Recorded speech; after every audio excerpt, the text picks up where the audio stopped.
instructions for DGC and Ministry to try to implement that. First of all, I would thank Mr. Kapil, as I have been given only 10 minutes. So most of the topics have been covered by him. And the way he presented his usual style of presenting and giving a SOS call, I very much agree with him. And I as a member of the board looking after ANS, I did my best, whatever I could do. There was DGC audit, ICAO audits and DGC audits, and shortage of controllers and technical officers. During my tenure, I won't say that I was behind that, but definitely the management understood and DGC also understood. We could recruit some 1,000 controllers and equally number of CNS officers. But again, it is a step taken for the next, say, 5 years. But as he told, it has to be totally transformed. We have to make a big leap if we want to meet the demand and capacity. So again, he has already told that demand and capacity is not only airport infrastructure. There are few factors I will cover one by one. I won't go into the planning part, but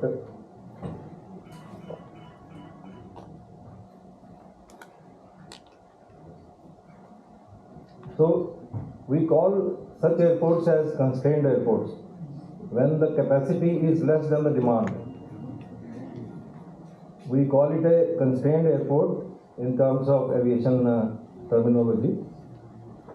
The airport capacity challenges are complex due to, number one, a rising demand of air travel.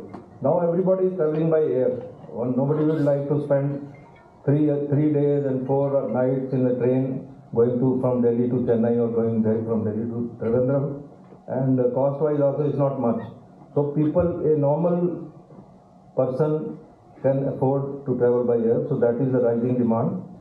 And slowly we are going to have larger aircraft. Our infrastructure earlier was only for, say, Airbus 320. Earlier it was even less than that.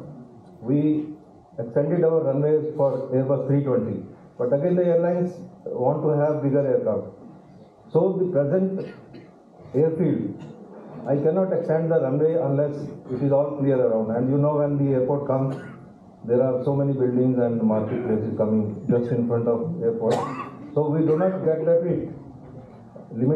obstacle limitation surfaces. We have a lot of constraints in going for the larger runways because of the obstruction around. So that won't be safe. Restrictions for the airport passenger terminals. Again, we don't have space to construct so many terminal buildings. And my topic here is basically lack of available airspace. You must be knowing, and Delhi is a very sensitive place. Our 1/3 airspace is rather 1/4, you can say, covered by so many restricted areas and prohibited areas. So we cannot bring aircraft from all the sides. Whereas at other airports, where there are no restrictions, I can bring aircraft from east, west, north, south. Here it is not possible because we have to avoid some airspace.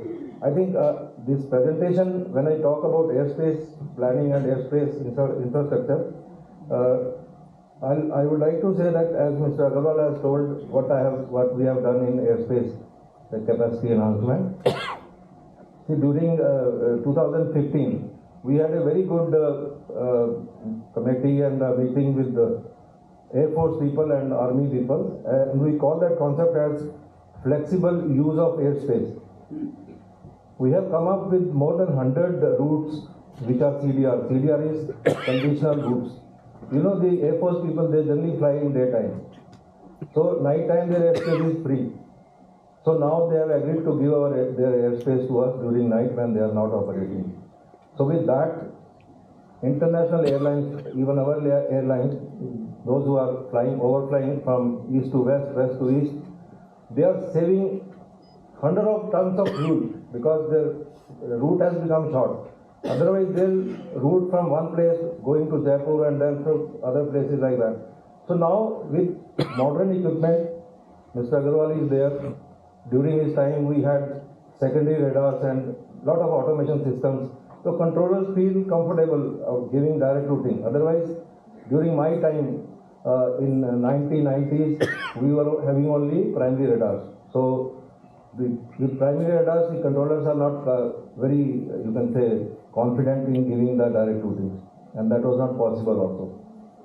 So with increased traffic, we have come up with flexible use of airspace. That is one. CDRs, there are three types of CDRs. CDRs, one is Air Force tells us that night time you can take the airspace from us. The airline taking off from London or maybe some eastern side, they can very well plan their route, and they can fly direct from one point to the other point because they are all under radar surveillance. So we have introduced some more technical technologies like ADS-B, in which radar is not required. The aircraft is transmitting and the surveillance picture is coming on the radar scope. So with that, again, we are having more and more surveillance. So that is another thing. Reduction of separation, again, that is required. But see, in civil aviation, if you want to implement something new, you have to have the certified equipment. Your controller should be trained accordingly. There are so many things, and you have to see that you are meeting the target level of safety, because safety is the uppermost. That's the most important thing for a air traffic controller and in aviation. Because any air traffic controller having one incident in his life will have nightmares. Even if the incident has not taken place, there is some break in separation, they cannot sleep. And again, if they are not at fault, still they are derostered from the duty, and a lot of mental torture is there. So these are the things, and you must be knowing that earlier we were using two runways at Palam Airport. I was a working controller in IJ Airport in 1990. There was one day when I used I was in the approach control on radar, the most important channel. I handled 31 aircraft in 1 hour, and that was the achievement. The past we used to have 29 or 20 movements or so and so. But that time we handled 31. I was feeling so proud. See, with two runways and primary radar at that time, we handled 31 movements. I just took data from the ATC now from IJ Airport. With 4 runways, they are having 90 movements per hour. Addition is only 2 runways, which all we cannot use at a time. You have to use only 2 runways or maybe 3 runways. So you can say that has tripled, and separation was 8 miles earlier. Now it is 3 miles in approach. But still, for safety, there are so many constraints which we have to see. There are so many things which I cannot right now explain you. But definitely, Airport Authority as a ANS, our people, our officers are members of the task force on ICO. Mr. Kaul may be knowing this ADS-B task force. We have held so many meetings. So most of the task force which are for the improvement of ANS infrastructure in Asia Pacific, even in headquarters also, ICAO headquarters, our officers are members of that. They are task force members. They are attending meetings. But again, things have to come slowly. Safety is the most important thing. And as he has asked about what is going on in ANS, when Sir was there, it was, I think, in the final stage. I was that time executive director. My member had gone somewhere on ICAO meeting. It was finalized, but I can't comment on that. That is, the government has to take the decision. So here, I think the other part I can, if time permits, I can say a few more things. So the factors affecting the capacity. Physical.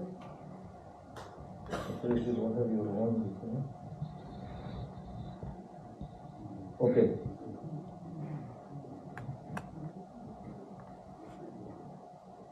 Available land on and off the airport, environmental issues like emissions. We have noise control procedures, like people staying in Dwarka, I also stay in Dwarka. So we have to distribute the noise in all the sites, like not only in Dwarka every time. Then taxiway terminal technology, airport and airline business model. So it is very good that airlines are telling I am going to buy 500 aircraft in future. Maybe every year we are going to have two new aircraft. But they may consult the ministry. They may say, okay, you have a apron where you can park your aircraft. Main problem is parking. But nobody asks whether I am able to handle the aircraft in air. Then somebody has to hold. If you are coming to Delhi and the pilot says 30 minutes delay because of ATC, how do you feel? You start cursing us. But you don't know the person sitting there. All my hair is going because of all this ATC. So they are trying their best.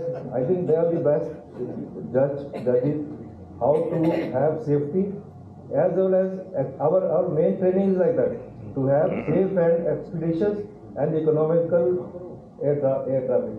So we try to give minimum delays, but you can't help when these things are happening. So this I want. Another thing is that terrain, I can say there are airports where a lot of terrains are there. You cannot have procedures, setting approaches and all that. So we have to have a circuitous landing and departures. So that is another constraint. See, we don't have room for vital installations. When I want to install a Cat3 ILS, you have to have some certain conditions where taxiway has to be so much apart, then localizer has to have some distance, clear distance. So we can't do that.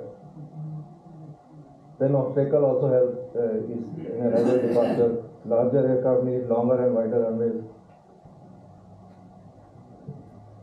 So increasing number of new airports is a major challenge to design the route network over definite airspace.